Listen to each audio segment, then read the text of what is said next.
présenter la 18e leçon du module Programmation avancée intitulée Propriétés et types abstraits de données pour les graphes. Alors, tout d'abord, nous allons commencer par des définitions et des propriétés autour de la théorie des graphes. Ensuite, nous allons montrer comment ces propriétés et ces types abstraits définis vont être exprimés sous forme de types abstraits de données en C, donc leur implémentation en C. Alors, tout d'abord, commençons par des définitions et des propriétés. Alors, première définition, qu'est-ce qu'un graphe non orienté? Un graphe non orienté est un couple G, dont le premier élément c'est un ensemble X, nommé l'ensemble des nœuds, et dans le deuxième élément du couple est l'ensemble E. Donc E, il appartient en fait à X carré, c'est l'ensemble des arêtes, donc paires X, Y, reliant ces nœuds.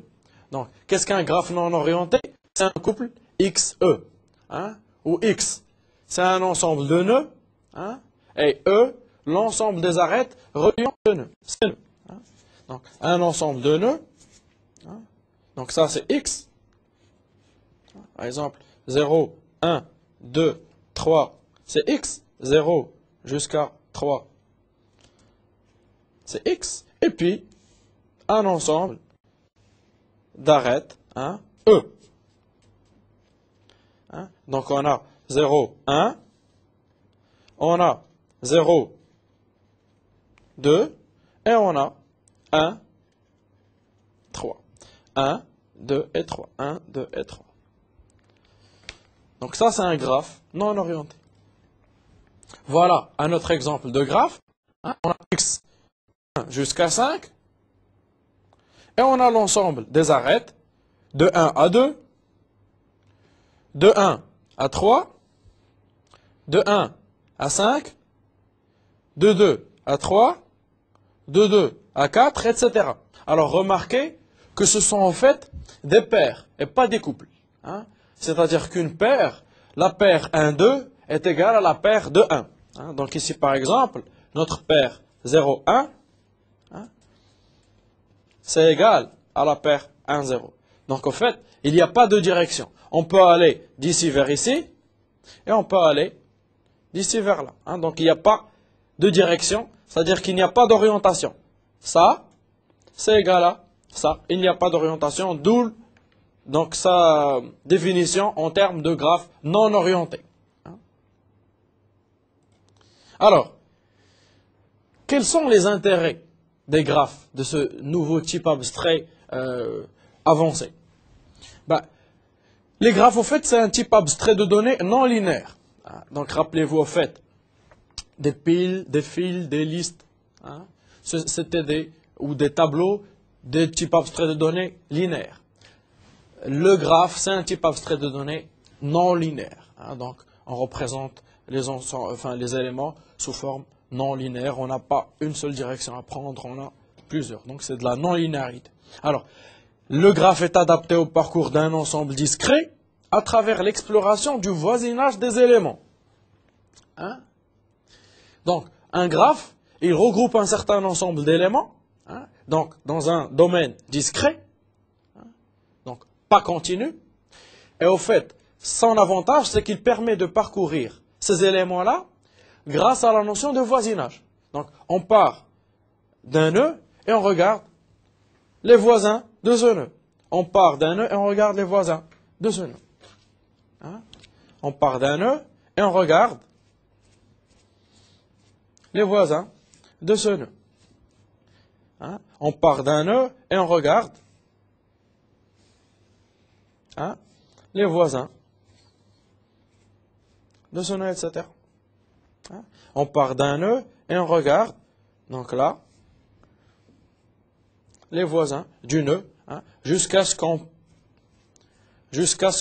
parcourt, au fait, tout le graphe, tout le domaine discret.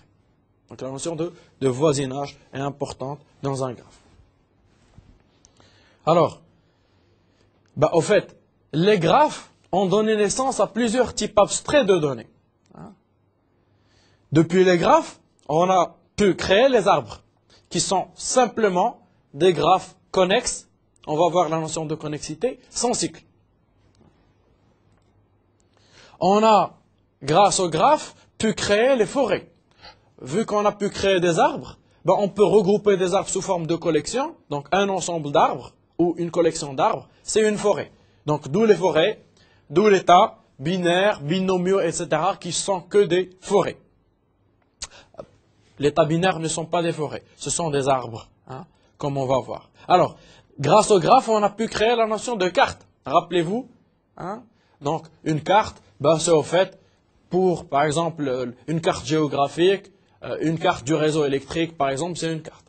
Un treillis, par exemple, l'ensemble ou le graphe des appels au fait de la fonction binomiale, CNP, ça formait un treillis. Alors, depuis les arbres, on a pu créer les arbres binaires, NR, les arbres binaires de recherche, les arbres balancés, l'état, etc.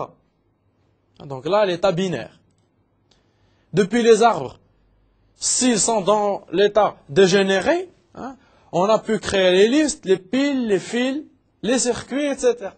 Donc les graphes, au fait, c'est un type abstrait de données avancé, très très riche, qui a donné naissance à de nombreux types abstraits de données très appliqués. Alors, quelles sont les applications de type abstrait graphe? Alors, on peut représenter grâce à un graphe les réseaux routiers, les réseaux ferrés, les cartes géographiques, les réseaux électriques, téléphoniques, informatiques, les liens web, les graphes de version, les graphes de dépendance transactionnelle, les workflows, etc.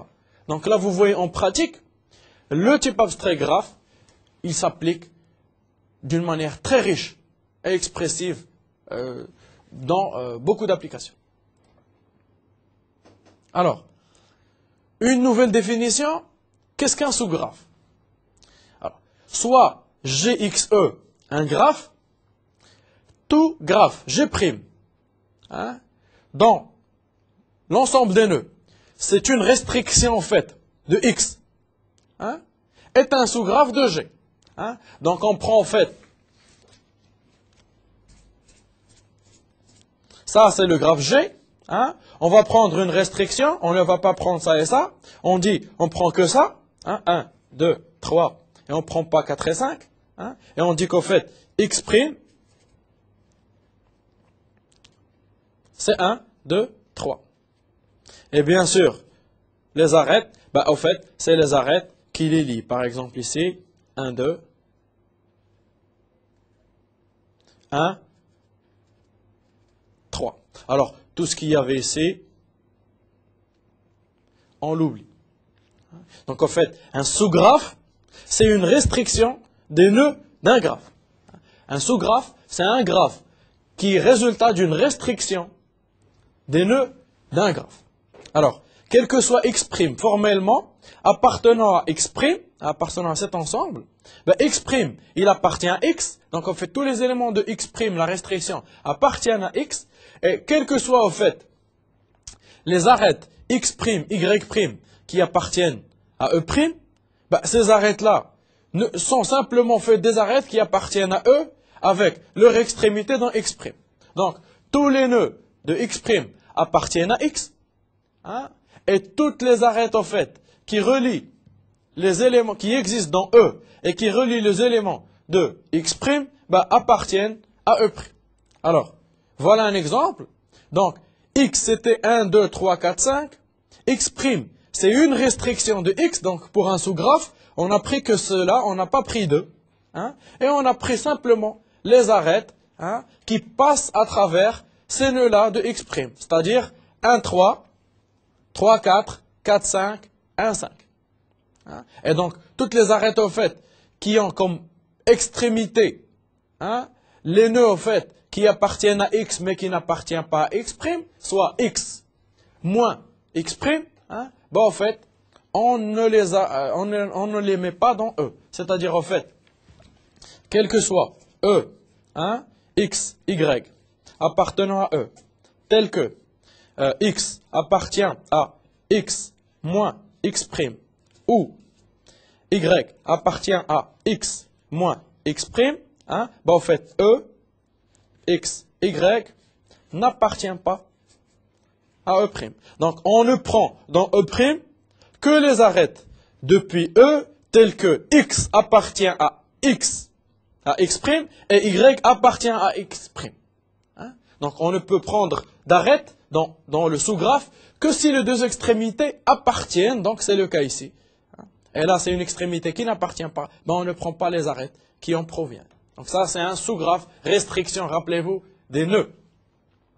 Alors, le symétrique du sous-graphe, c'est le graphe partiel. Alors, rappelez-vous, comme moyen mnémotechnique, sous-graphe, hein, ce qu'on ajoute à graphe, c'est avant, hein, donc c'est X. C'est une restriction de X, sous-graphe. Maintenant, graphe partiel, hein, donc en fait, partiel est ajouté après graphe, donc en fait, c'est une restriction de E. On a graphe, hein, donc X, E. Quand on parle en fait de sous-graphe, c'est une restriction de X'. Quand on parle de graphe partiel, c'est une restriction de E. Donc, l'un ou l'autre. Alors, soit le graphe G, tout graphe G' dans l'ensemble des arêtes, c'est une restriction de E, est un graphe partiel. Donc, graphe partiel, on restreint l'ensemble des arêtes. Donc, la deuxième partie. Alors, quel que soit en fait l'arête X', Y' appartenant à E', hein, on a en fait cette arête-là appartient à E, hein, et X', Y' appartient à X. Donc, on conserve tous les nœuds cette fois. On prend tous les nœuds du graphe, mais on prend une restriction des nœuds. Pardon, des arêtes. Donc là, en fait, on ne fait pas une restriction sur les nœuds, on a nos arêtes, mais on fait une restriction sur les nœuds. Sur les arêtes, pardon. Hein? Donc en fait, on prend tous les nœuds. Donc en fait, si ça c'est G, hein, G', l'ensemble de ces nœuds, c'est l'ensemble des nœuds de départ. Mais l'ensemble des arêtes, c'est une restriction de l'ensemble des arêtes de départ. On n'a pas pris ça. Et on n'a pas pris ça. Alors, voilà un exemple. Donc, notre graphe initial, c'était ça. On a pris tous les nœuds. Donc, cette fois, X est pleine, est complète.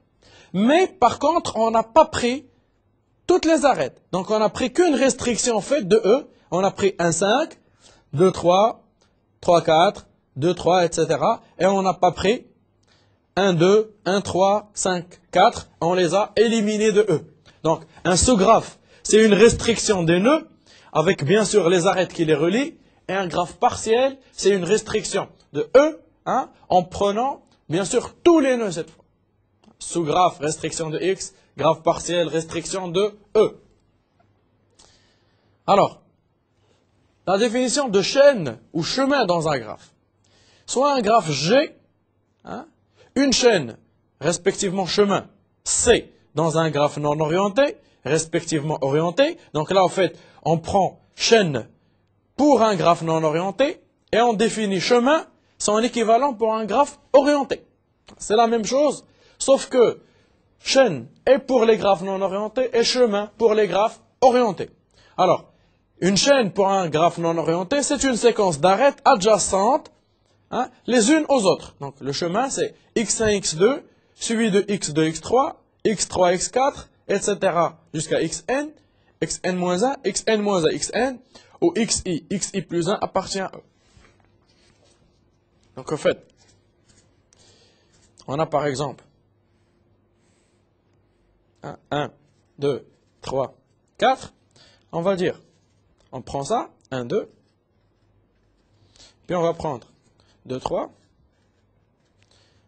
puis on va prendre, par exemple, 3, 4. Donc rappelez-vous, ça c'est égal à ça, et ça c'est égal à ça. Hein? Alors, dans un graphe non orienté, on aura des paires. On verra pour le graphe orienté, on appellera en fait une chaîne. Ce sera plus des paires, mais ce sera deux couples. Hein? Donc on va voir. Donc ça, c'est une chaîne. Donc c'est des arêtes incidentes, c'est-à-dire leur extrémité. L'extrémité de cet arête-là, l'extrémité de fin, c'est l'extrémité du début de cette arête-là, etc. Donc c'est une chaîne, c'est une suite contiguë d'arêtes. Alors, soit un graphe G non orienté, alors un cycle dans un graphe non orienté est appelé circuit dans un graphe orienté. Si une chaîne dans un graphe non orienté est appelée chemin dans un graphe orienté, un cycle dans un graphe non orienté est appelé circuit dans un graphe orienté. Donc il y a pas mal de vocabulaire. Hein? On va faire un résumé à la fin de ce vocabulaire et la comparaison entre les deux vocabulaires. Alors, en fait, un cycle, c'est quoi? C'est une chaîne, x1, x2, x2, x3, etc. Hein? Où x, x, i plus 1, c'est une arête, où le nœud initial et final sont égaux. C'est-à-dire que c'est une chaîne où l'on va revenir, in fine, à notre point initial. Hein? C'est-à-dire, si ça c'était une chaîne, en fait, un cycle serait d'ajouter ça. Donc on va retrouver 4, 1, donc c'est une chaîne. Et en plus, c'est un circuit, c'est-à-dire que on retrouve 1. Voilà, donc ça boucle, on part tac, tac, tac, et on arrive ici. Hein. Et donc ça a donné au fait naissance au circuit, au fil circulaire qu'on avait étudié auparavant.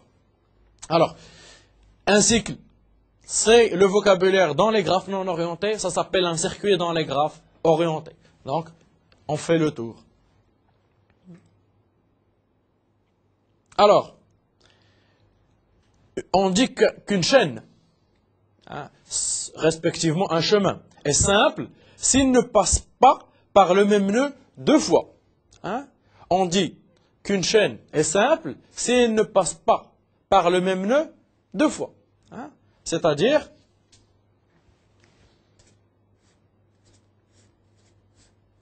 ça c'est une chaîne simple.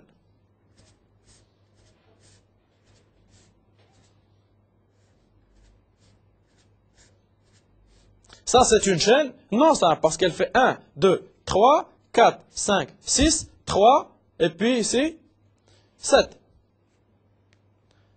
Ok? Donc 1, 2, 3, 4, 5, 6, 7. Elle n'est pas simple parce qu'elle passe par 3 deux fois. Elle n'est pas simple. Alors, on dit simple ou bien élémentaire. Alors, de la même manière, simple est utilisé pour les cycles et les circuits. Donc, un cycle est dit simple ou un circuit quand il s'agit de graphes orientés, quand il ne contient aucun sous-cycle, c'est-à-dire un cycle, donc appelez-moi un cycle, hein? Ça c'est un cycle qui est en plus simple. Ok? Donc, un cycle simple, il passe une et une seule fois par un nœud. Et il passe plusieurs fois, donc s'il passe plusieurs fois, il n'est pas simple. Donc en fait, exemple, l'image du caractère 0, c'est un cycle simple. Je pars d'un élément et je reviens à 0. Donc c'est simple. Par contre, l'image de 8, je passe, je reviens sur un élément.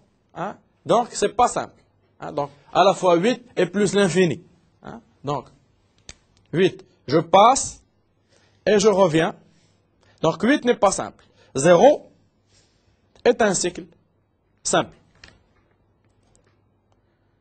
Alors, un graphe est dit simple ou élémentaire s'il ne contient pas de boucle et possède au plus une arête reliant deux mêmes nœuds. Un graphe, si on a défini la notion de simple pour donc une chaîne et pour un circuit ou pour un circuit et un cycle, on l'a aussi développé pour le graphe. Alors on dit qu'un graphe est simple si il ne contient pas de boucle, donc il n'a pas de boucle sur ses nœuds, et il ne possède pas, il possède au plus une arête entre deux nœuds. Donc ça, c'est un graphe élémentaire. Hein? Donc, il ne possède pas de boucle et il possède au plus une arête entre deux nœuds. Et ce graphe n'est pas élémentaire car il possède des boucles et il possède plus d'une arête entre deux nœuds. Graphe non élémentaire, graphe élémentaire.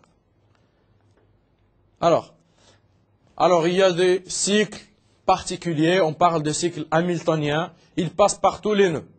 Et on parle du cycle eulérien. Il passe par toutes les arêtes. Alors, un cycle hamiltonien, voilà, il passe par tous les nœuds. Et un cycle eulérien, il passe par toutes les arêtes. Okay? Alors ici, le cycle hamiltonien, il est intéressant quand il s'agit au fait de résoudre le problème du voyageur de commerce, qui lui doit visiter toutes les villes. Hein? Donc on va voir le problème du voyageur de commerce dans les leçons à suivre. Alors, un graphe il dit son cycle ou acyclique s'il ne contient aucun cycle. Hein? Donc, si pour chaque x au fait appartenant à x, il n'existe aucun chemin entre lui et lui-même. Hein? Donc, un graphe acyclique, il n'a pas de cycle. Ça, c'est un graphe acyclique. Hein? Donc, ça, c'est un graphe acyclique. Donc, si un graphe est acyclique, hein, forcément, il n'a pas de boucle et il a au plus une arête entre chaque deux nœuds. Hein? Donc la contraposée est fausse. Si un graphe est élémentaire, hein, il peut ne pas être acyclique. Alors, voilà. Donc ça, c'est un graphe acyclique. Alors, un graphe connexe, il est dit connexe si tout nœud de x est lié à un nœud de x. Alors, si tout nœud de x, formellement, en fait, il existe un certain sommet S, tel que quel que soit x, il existe une chaîne, un chemin de S à x. Un graphe, il est dit connexe si, au fait, si on pose un certain nœud, hein, pour tout élément, en fait, de notre graphe, on possède une chaîne entre ce nœud et notre élément. Donc, en fait, on a un certain S, quel que soit, en fait, x de notre graphe, on possède un chemin. Hein? Alors, si celui-là, si par exemple, on n'a pas de chemin entre S et X, ben, ce X, au fait, il est isolé, et au fait, notre graphe n'est pas connexe. Donc, résultat, dans un graphe connexe, il existe un chemin entre chaque deux nœuds. Donc, ça, c'est un résultat. Donc, ça, c'est un graphe connexe, mettant ici S, et il existe un chemin entre S et chaque X de X. Hein, chaque petit X de grand X. Ici, si on pose S ici, on ne peut pas aller de ce S-là ici. Donc ça, c'est un graphe non connexe. Graphe connexe, graphe non connexe. Alors, qu'est-ce qu'un arbre de recouvrement d'un graphe? Un arbre, pas une arbre, un arbre G est un graphe connexe sans cycle. Donc un arbre est un graphe connexe. Donc il existe un certain nœud tel que, quels que soient les nœuds de X, il existe un chemin entre S, ce sommet-là, et X. Et il est sans cycle, c'est-à-dire il ne possède pas de cycle. On ne revient pas en arrière. Alors un arbre de recouvrement d'un graphe connexe, c'est un graphe partiel, hein, qui contient tous les nœuds du graphe et qui est un arbre. Donc un arbre de recouvrement, c'est un graphe partiel, donc une restriction en fait de l'ensemble des arêtes, tel que il reconnaît en fait tous les nœuds de notre graphe et c'est un arbre. Hein, donc l'arbre qui est connexe sans cycle. Un graphe orienté, c'est un couple XE où X est l'ensemble des nœuds. E est donc appartient ou égal à X carré, c'est l'ensemble des arcs. Donc, par rapport au graphe des arêtes, au graphe non orienté, il avait des arêtes, donc des paires. Il avait des paires, par exemple X, Y, donc là, non orienté. Hein, et un graphe orienté, ben, en fait, lui, il va posséder, hein, pas des paires, mais des couples. C'est-à-dire ici, aller de X à Y ou de Y à X, c'est possible, mais là, hein, il existe une orientation. Ça, hein, c'est différent de ça. Donc ça, c'est non orienté et ça, c'est orienté. Okay. Donc voilà un graphe orienté où là, on remarque maintenant, on fait des flèches. Hein, voilà l'ensemble X. Et ici, 1, 2, donc c'est des couples. 1, 2, 1, 3, 4, 2, 4, 3, 3, 2, etc., etc. Donc là, passer de 2 à 3, c'est pas possible. Mais de 3 à 2, c'est possible. Dans le graphe orienté, il n'y avait pas de problème. Hein. Donc on peut dire que là, c'est des sens uniques, alors que dans le graphe orienté, hein, c'est comme des autoroutes. Donc c'est des sens permissibles dans les deux côtés. Et là, c'est des sens uniques. C'est des paires. Alors, une composante fortement connexe, hein, c'est au fait un sous-graphe d'un graphe G, hein, c'est un sous-graphe, tel que, quel que soit x, y appartenant à x, il existe un chemin de x à y et de y à x. Hein. Donc là, au fait, c'est un graphe orienté, hein, parce qu'on parle de chemin, ok, et il existe un chemin de x à y, hein, et de y à x. Ok. Donc, une composante fortement connexe est maximale par rapport à l'inclusion. C'est-à-dire, si on lui ajoute un x qui n'y était pas, hein, alors ce x qui n'y était pas, au fait, il y appartient. Si vous voulez, une composante fortement connexe est fermée par rapport à l'inclusion. C'est-à-dire, si il existe un certain x en dehors de la composante fortement connexe, et qui est fortement connexe avec tous les nœuds de la composante fortement connexe, il doit être dans la composante fortement connexe. C'est-à-dire la composante fortement connexe est la plus grande composante telle que ces éléments sont fortement connexes. Donc, la notion de fermeture. Donc, illustration, voici un graphe. Ça, c'est une composante fortement connexe. Si l'on ajoute celui-là, il n'est pas fortement connexe avec ses nœuds. Celui-là non plus. Hein? Donc ça, c'est une composante fortement connexe. Il existe un chemin entre chaque deux nœuds de cette composante.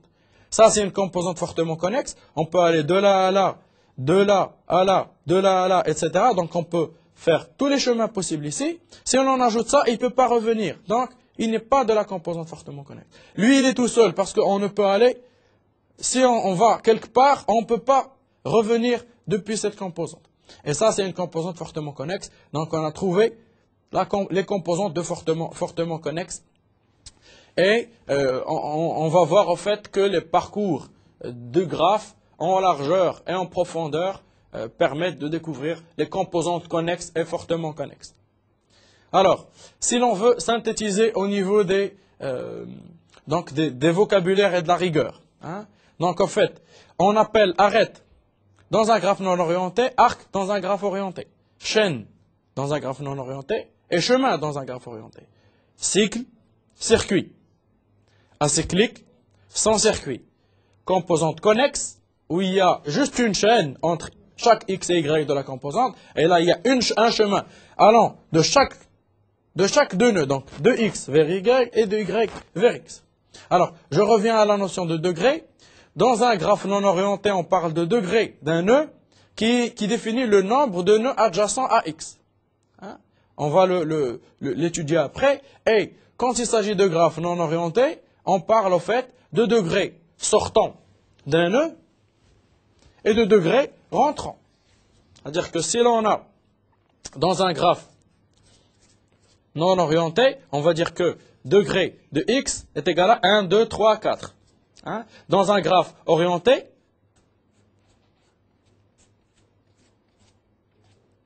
on va dire ici, donc là c'est graphe orienté, on va dire que degré entrant de x, donc entrant à x, c'est 2, et degré sortant de x, c'est 2. Bien sûr, ici, on remarque que la somme, hein, c'est degré de x. Donc là, on distingue entre l'entrant et le sortant parce qu'il y a la notion d'orientation. Alors, dans un graphe non orienté, on parle de nœud ou de sommet et vice-versa pour un graphe orienté. Alors, un réseau, au fait, c'est un graphe orienté qui est en plus valué, c'est-à-dire en plus du couple XE, on ajoute une fonction V réelle qui pour chaque arête donne une valeur au fait réelle. Ça s'appelle la fonction de valuation. Hein? Voilà, par exemple, on peut supposer que ça c'est des villes, hein, et ça c'est des distances entre les villes. Hein? On peut supposer que c'est une autoroute, et ça c'est le péage de l'autoroute. Hein? Donc, ce n'est plus simplement les couples XY, mais les couples XY munis d'une valuation de chaque arc. Donc, un réseau, c'est un graphe orienté, valué. Valué, donc, qui porte des valeurs. Alors, parlons maintenant des types abstraits pour implémenter, en fait, les graphes. Donc, on peut créer un graphe. Donc, on prend rien et on retourne un graphe. On peut ajouter un nœud à un graphe. On peut ajouter un arc à un graphe. Donc, un arc, en fait, c'est deux nœuds. On peut retirer un nœud d'un graphe. On peut retirer un arc, et un arc est défini par deux nœuds. On peut vider un graphe, c'est-à-dire libérer la mémoire prise par un graphe. On vide la mémoire allouée par le graphe. On peut définir un prédicat graphe vide qui donne false si le graphe n'est pas vide et true si le graphe est vide. C'est-à-dire un graphe qui n'a ni nœud ni arête. Bien sûr, il ne peut pas avoir d'arête s'il n'a pas de nœud. Alors, et on traduit donc dans le graphe.h, créer un graphe, ça retourne un pointeur sur un graphe vide. Ajouter un nœud, ça prend un nœud et un pointeur sur un graphe. Et ça ajoute ce nœud-là à ce graphe G. Ajouter un arc, ça prend un nœud source et un nœud destination et ça l'ajoute au graphe. Retirer un nœud, ça prend un nœud et ça le retire de ce graphe-là. On a toujours un pointeur sur le graphe pour pouvoir le modifier.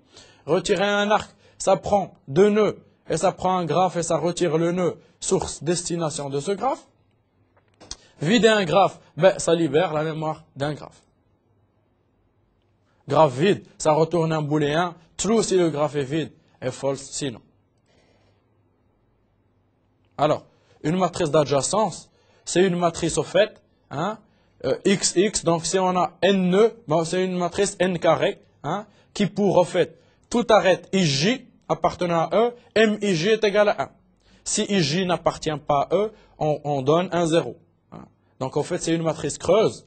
Voilà, en fait, pour ce graphe-là, orienté, par exemple, on a de 0, on peut aller à 1. Donc, à l'indice 0, on dit que de 0, on peut aller à 1.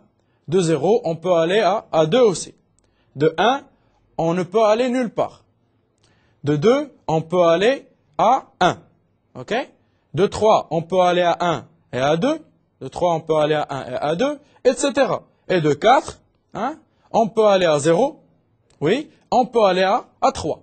Voilà, donc ça c'est une matrice d'adjacence. C'est une matrice n carré où n étant le nombre de x, cardinal de x. Donc en fait, on définit un nœud par un label, donc son titre, voilà, la chaîne qui le décrit, et son index, donc mettons un code.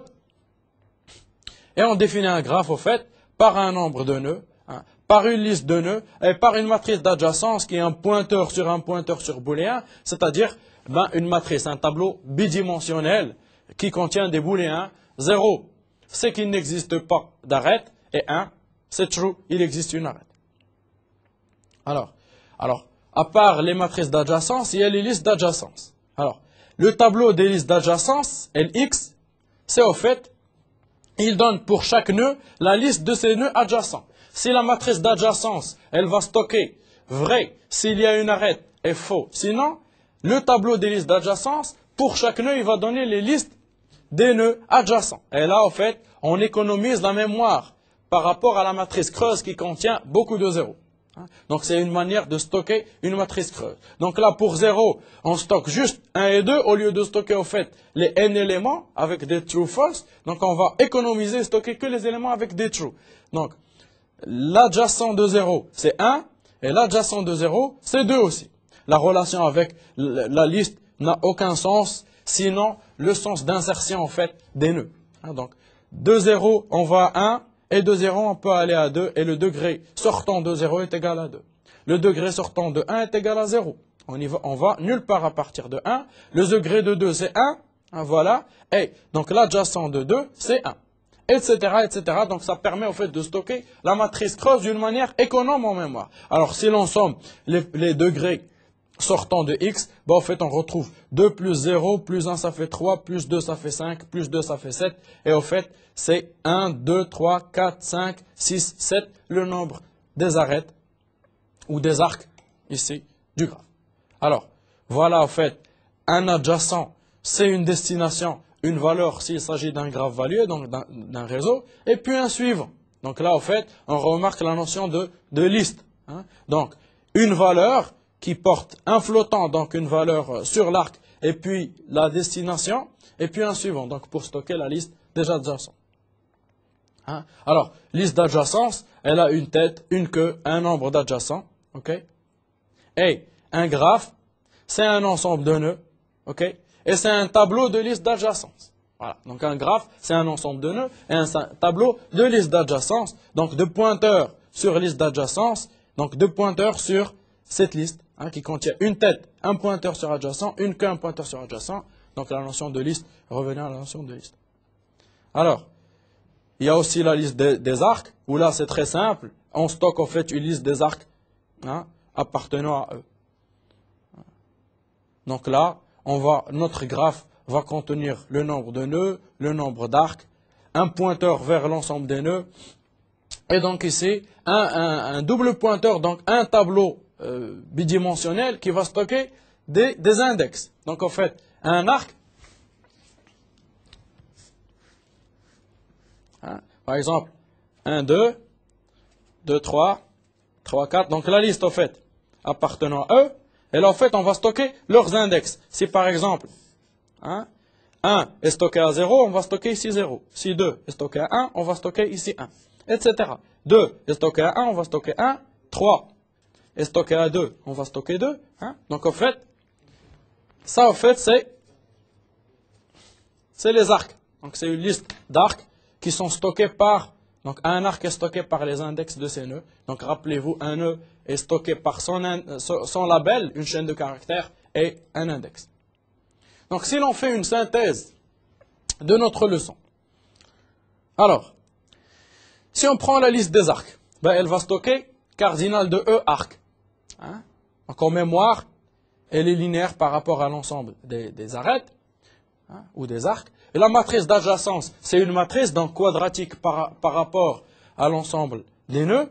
La liste d'adjacence, elle va stocker l'ensemble des nœuds d'un côté et pour chaque nœud, l'ensemble au fait des arcs sortants. Hein?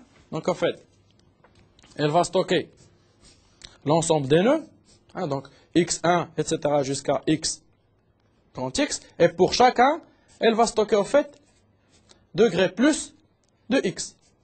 Hein? Et rappelez-vous, la somme des degrés plus de xi appartenant à x, c'est ni plus ni moins le cardinal de E. Donc là, en fait, on a cardinal de x, et là, on a cardinal de E, ça fait au fait cardinal de x plus cardinal de E.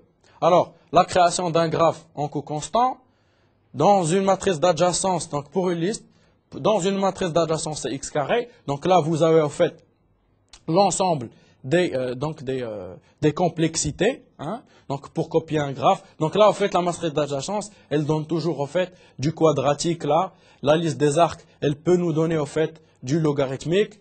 La liste d'adjacence, elle est additive, donc elle est mieux qu'au fait,